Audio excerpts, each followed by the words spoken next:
Well, again, good morning. Glad everybody's here. If you're a guest, as has been said, we're especially glad that you're here as well. We'd like to ask you to stick around a little afterward to give us an opportunity to get to know you a little bit better. We've got some folks probably this morning watching us online from all across the world, and we're thankful that you've tuned in to be a part of our worship this morning. I'd like to thank everybody who had a part in helping us out this morning. Men and women alike, whether it be in the worship, seen or unseen, in the preparation, seen or unseen, heard or unheard. We have a lot of moving parts at Broadway, a lot of opportunities for service, and we'd like to thank everybody who has been a part of that this morning. If you were to make a list of all the things that you own, I imagine the list would be quite extensive. In preparation for this morning, I started kind of mentally going through some things in my own head, and I thought to myself, my goodness, I am blessed. We are a blessed family. We are a blessed people.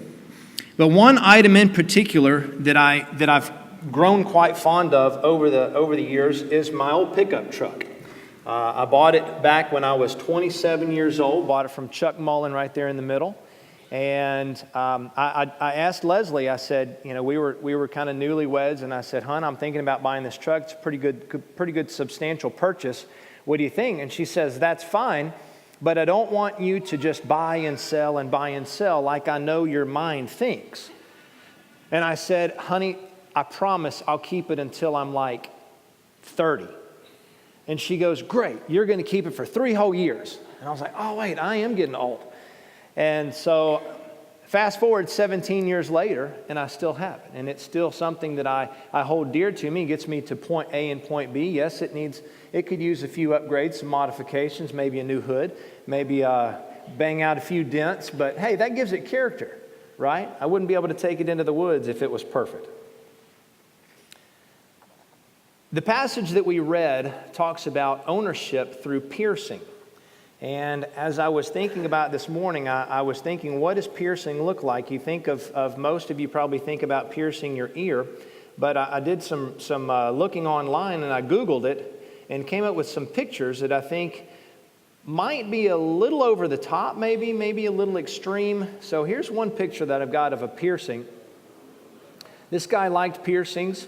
Not that I'm advocating all of that business going on there, but he's certainly not there's several people that have a lot of piercings like that, but maybe you're into piercings and you don't want your piercings to be seen. So here's another example of piercings. So that gives a new meaning to the term zip it. Exodus 21 verse 2 says this: if you buy a Hebrew slave, he shall serve 6 years, and the 7th year he shall go free, and he will not without paying anything. This was considered the year of Jubilee. And I got to thinking about what is it that can own us as people? What are some of the things that can own us? And I started to think about some of the things that we possess. But what about a slave? How does one become a slave? Well, the most prominent way a person ever became a slave is that they were captured. They were captured by a conquering army, a battle or a war. If you think about being captured, Shadrach, Meshach, and Abednego were captured through battles and through war. The second most prominent way you became a slave was that you were born into slavery. If your parents were slaves, then you became a slave. Your family doesn't stop doing family things. Part of doing family things is having babies. We know that Moses was born as a slave. You could also be sold into slavery. As children, as a family, oftentimes the children were the first to go, and in hopes that you could eventually buy them back. And we know that Joseph was sold into slavery. Also, you were imprisoned. Those were the 4 main ways. If you had done something wrong, then you would be a slave in prison. And of course, we know that Joseph also was a slave to Potiphar when he was in prison. So as we look through that list, some of the things that we think about that can own us. What can own us? Well, the list is pretty extensive. I came up with a few here. Drugs can own us. Alcohol can own us. Tobacco can own us. Our career, marching up the company ladder, trying to pursue status in our company, that can certainly own us. Family can own us. Our spouses can own us. Our schedules can own us. How many of you've got a busy schedule? Okay, we've got busy schedules. Our schedules can own us as well. Money, money is not the root of all evil. The love of money is the root of all evil. So our pursuit, how we use money. Money is amoral. A brick is amoral. It depends on how you use it. If I take a brick and I throw it through a glass window, it's bad. If I use it to build a house with, it's good. If I take money and I use it to gamble, or I use it to buy things that I shouldn't buy, it's bad. If I use it to support my family, put a roof over their head, send someone to college, support a missionary, those are things that are good. And stuff. Dave Ramsey talks about people having stuffitis. The more stuff we collect, the passion, our pursuit of stuff. Social media, video games, you name it. Just about anything, if our priorities are not correct, can own us. Jesus says in Matthew 6:33, says, "But seek first His kingdom and His righteousness, and all these things will be given to you as well." Our job as Christians is to seek God's kingdom first, and all the things that we need will be added to us, will be given to us, if our priorities are right. What's a slave's job? A slave's job is to do whatever his master tells him to do. Period. That's it. He says, go fix this, you go fix this. Go do this, you do this. Stand on one foot, you stand on one foot. Okay, that's what our job as a master, as a slave would be. John chapter 14, verses 14 through 15 says, "You may ask for me anything in my name, and I will do it. If you love me, then keep my commands." Our job as a Christian is to do what our master tells us. Period. Keep his commands. Matthew 12, 48 through 50 says, he replied to him, "Who is my mother and who are my brothers?" Pointing to his disciples, he said, "Here are my mother, my brothers, and whoever does the will of my Father in heaven is my brother, my sister, and my mother." As a Christian, we have a master as well. And our job as Christians is to do what the master tells us. So what does a slave own? A slave owns nothing. Nothing at all. If I were to go up to a slave and I would say, "Barry, I like your jacket there. Man, that jacket looks really good on you." What's Barry's response? "Well, thank you. It's my master's." Why? Because he doesn't own anything. The master has an obligation to his slave to provide everything for him. What about a Christian? What do we own as Christians? We don't know anything at all. Philippians chapter 2, verses 3 through 8 says, "Do nothing out of selfish ambition or vain conceit, but rather in humility value others above yourselves, not looking to your own interests, each of you to the interest of others in your relationships. With love one another, have the same mindset as Christ Jesus, who, being in very nature God, did not consider equality with God something to be grasped or take to their own advantage. Rather, he made himself nothing by taking the very nature of a servant. Being made in human likeness and being found in appearance as a man, he humbled himself and became obedient to death, even death on a cross." Wow, that's really small. Matthew chapter 28, verse 18 says that all authority in heaven and on earth was given to Jesus. But he took it upon himself to become a servant. He had everything. He could have had everything that he wanted, but he became a servant. Yet he humbled himself to be a servant even to death. It was something that he didn't have to do, but he voluntarily did it. He did it on our behalf. Luke chapter 22, verse 42 says, "Yet not my will, but yours be done." He could have done anything that he wanted to, but he chose to go to the cross on our behalf to become a servant to us. When Leslie and I got married, we brought with us certain traditions and things that we grew up doing. One of the things that I grew up doing as a kid was my brother and I had to clean our bedrooms and our bathroom every Saturday morning before we could do anything at all. So when I came to our marriage, I cleaned bathrooms. And that's just what I did. And Leslie's mom typically did that at her household, so she didn't necessarily do that. So when we got married, who cleans the bathrooms in our house? I do. I mean, I don't do them as often as you might think. Thank you very much. But that's the way. It's a job that I have. It's a job that I've taken on myself, and it's not the glamorous job, but it's something that has to be done. A buddy of mine once brought his wife flowers. It wasn't Valentine's Day. He just decided, I'm just going to do something nice for my wife, so he brings her home a dozen roses. And she's like, what are these roses for? Well, I love you. And she says, you love me? And he says, well, of course I love you. And she says, well, then why don't you do the dishes and let me look at the roses? He says, okay. So for the past 15 years, guess who's been doing the dishes in his house? He has. Because that's something that she wants. It's a desire that she has. It's a need. And it is an ability that we have to humble ourselves to do something for other people. If you poll anybody, any married couple that's been married longer than 2 seconds, what do you value in a marriage? They can list off all kinds of things, but the success of that marriage is love and humility. What can I do for my spouse that they will want, and in turn, they will do the same thing for us? So, as a slave, what do you have to worry about as a slave? You don't have to worry about anything at all. No worries at all. If you don't please your master, guess what happens?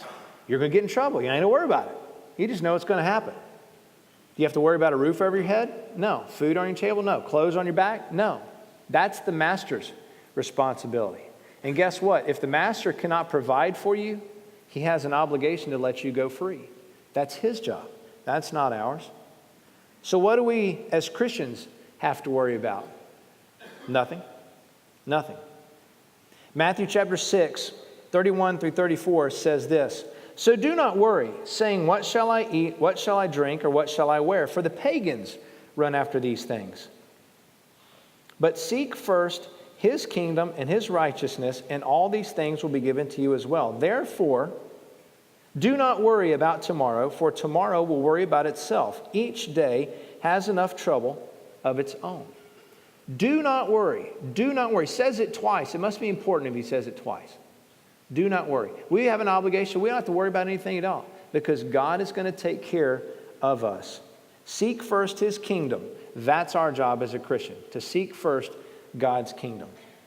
So let's say you've been a slave for 6 years. What do you do after that? After 6 years, you have a choice. The Bible says that you have a choice. You can go free, but you might not want to. You might choose to stay with your master. Leviticus chapter 25, verse 39 through a little bit, he says, if any of your fellow Israelites become poor and sell themselves, you do not make them work as slaves. They are to be treated as hired workers or temporary residents among you. They are to work for you to the year of Jubilee. Then they and their children are to be released, and they will go back to their own clans and their property of their ancestors. But because the Israelites are my servants, whom I brought out of Egypt, they must not be sold as slaves. Do not rule over them ruthlessly, but fear your God. If you were an Israelite and you were sold into slavery to another Israelite, they had an obligation to treat you as a hired worker. They paid you. They gave you transportation. They gave you lodging. They gave you food. You were not to treat them as a slave or harshly. You were to love them and care for them. Why? Because God says they are my servants. I brought them out of Egypt. They are God's people. They are God's children.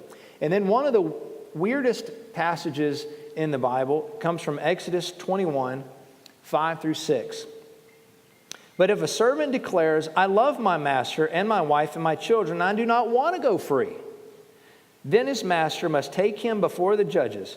He shall take him to the doorpost, and pierce his ear with an awl. Then he will be his servant for life. To pierce someone's ear with an awl. How many of you have a pierced ear? Raise your hand if you got a pierced ear. Okay. Now, I'm going to venture to say if you've had a pierced ear within the last 20 years, it was probably done hygienically. You go to the mall, you go to a specialty store, you go to a jewelry store. They'll clean your earlobe with some alcohol. They'll put a little dot on it, make sure it's in the right place. They'll load that earring in that little gun, and they'll line it up, and bang! And it's done. If you get two, sometimes they'll do it at the same time. And it's in your ear, back on it, you walk away. It's like roping a calf. We're done. Okay? That's not exactly the way they did it back in the days of the Israelites. I've got some examples, some pictures of examples of some awls. Here's a first example, is a piece of bone that they'd sharpened and made into a point so they could pierce an ear. The next one is it's either a piece of bone or it's a stone of some sort that they've sharpened into an awl. And then the last one here is a bronze awl. They would take some bronze and they would hammer it into a point, and they would pierce an ear with a bronze awl. Okay, that is definitely not like Clara's does it at the mall. Okay, next picture is a little tribal kid. He's having his ear pierced, probably as a rite of passage, maybe into manhood or adulthood. So this is kind of an example of the way things would have taken place back in the days of the Israelites. But we've got a promise, we've got hope after all this, that we are more than slaves, we are children of God. We are not subject to the same things that a slave is subject to. We're part of God's family. Galatians chapter 3, verses 29 through 4-7 says that if you belong to Christ, then you are Abraham's seed and heirs according to the promise. So you are no longer a slave, but God's child. And since you are his child, God has also made you an heir. We are God's children. We are part of the airmanship, the lineage of God. Now, what is an heir? An heir is a person who inherits something when somebody dies, which means that in the story of the prodigal son, for the prodigal son to get what was coming to him, he had to want his father to die. We as Christians, we want what's coming to us, and that is heaven. And the only way we can get that is if somebody dies. And who has died on our behalf? Jesus. That's right. Jesus has died on our behalf. John says, in John 15, 12 through 15 says, "My command is this, love each other as I have loved you. Greater love has no man than this, to lay down one's life for one's friend. You are my friend if you do what I command. I no longer call you servants, because a servant does not know his master's business. Instead, I have called you friends, for everything I have learned from my Father, I have made known to you." We are friends. We are God's friends. We are children of God. No longer slaves, but friends. We are part of his family. So as part of God's family, who do we submit to? Who do we submit to? Ephesians chapter 5, 21 through 6 and 9 talks about submission. It says, submit to one another out of reverence for Christ. So who do we submit to? Who are some of the people that we submit to? Well, first and foremost, we submit to God. James chapter 4, verses 7 through 10 says that we should submit ourselves to God. Who else? Authorities. Who are some of the authorities that we have to submit ourselves to? Well, the government, the president, civil servants, the police. We submit ourselves to them. We submit ourselves to our parents. We submit ourselves to our teachers, to our coaches, to our bosses, oftentimes our employees.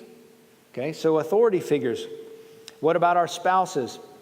Ephesians 5 says that we are to submit ourselves to one another out of reverence for Christ. Wives, submit to your husbands. Husbands, love and submit yourselves to your wives, as Christ died for the church and gave himself up. Children, obey and submit to your parents, for this is right. It's the only a commandment that comes with a promise. Slaves or employees, obey and submit to your masters or your employers. Employers and masters, treat your slaves in the same way, submitting to them. We submit to one another out of our love and our reverence for Christ. And friends, we have an obligation to submit to our friends, Philippians chapter 2. Humbling ourselves, putting others before ourselves. So what does all this mean? We have an obligation to submit, and that comes through humility.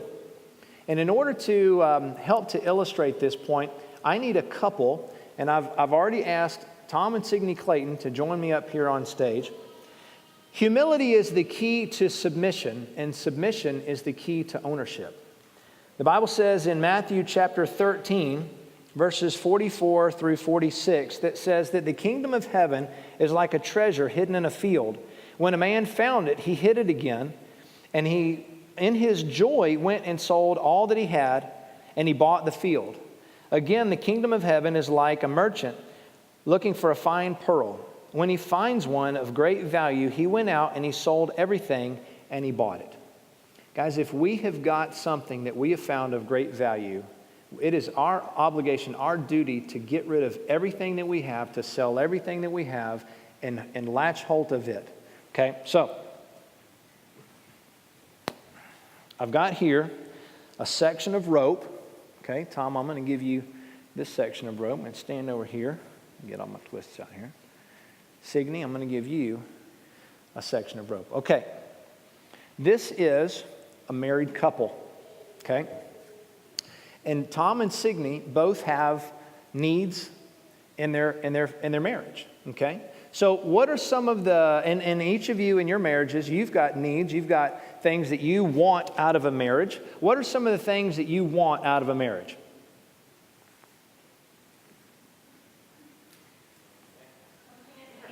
Okay, I'm sorry? A companion, okay. So Tom, you want a companion. So take one step back like that. Okay, what else? I'm sorry? A helpmate.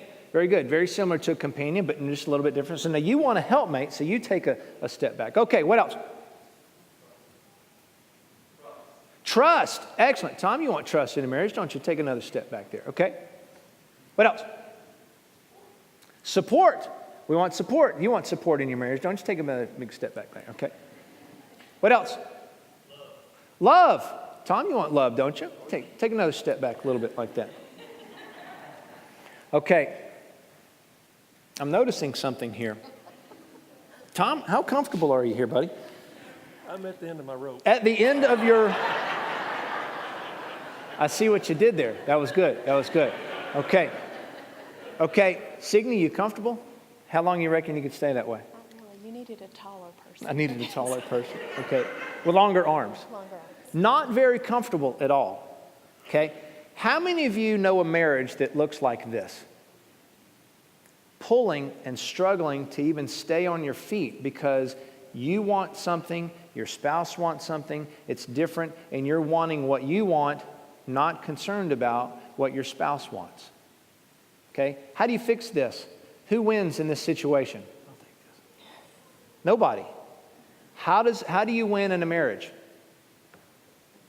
You drop the rope. You drop the rope.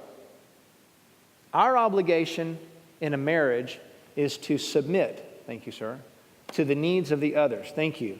Give them a round of applause. Can we do that round of applause? Thank you.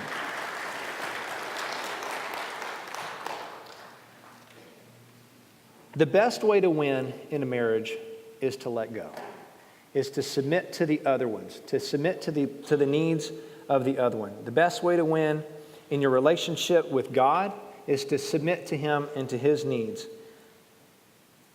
We have a long road to heaven, and we're never going to make it if we're so consumed in our own wants and our own desires that we're not willing to submit. We are in a submission competition, a race to the back of the line. We want you to submit to God. We want you to submit to one another. I want to submit to God. I want to submit to you. I want to submit to my spouse. If you're here this morning and you are going through maybe a tough patch in your marriage, we'll have some elders up here shortly that would love to pray with you. If you're here this morning and you need the prayers of the church, we'd love to pray with you. We've got a room set aside over here. We can go in there. We can pray. That one of the elders will come and pray with you. If you're here this morning and you want to submit to the Lord through baptism, we invite you to do that. If we, as a church family, have an obligation to support one another. When we go to church trips and Bible camps, we just got back from Uplift. When someone comes forward, they don't come forward by themselves. They're surrounded by their family, their church family. Oftentimes their entire youth group will come and gather around them and give support. I've had teenagers call me literally at midnight or later. Hey, it's now. Now's the time. No, now's the time. Okay. And you meet them at the church building. The invitation, guys, is always open. Not just Sunday morning, not just Sunday night, not just Wednesday night. Anytime you feel an obligation and a tug on your heart, we invite you to come as together we stand and sing.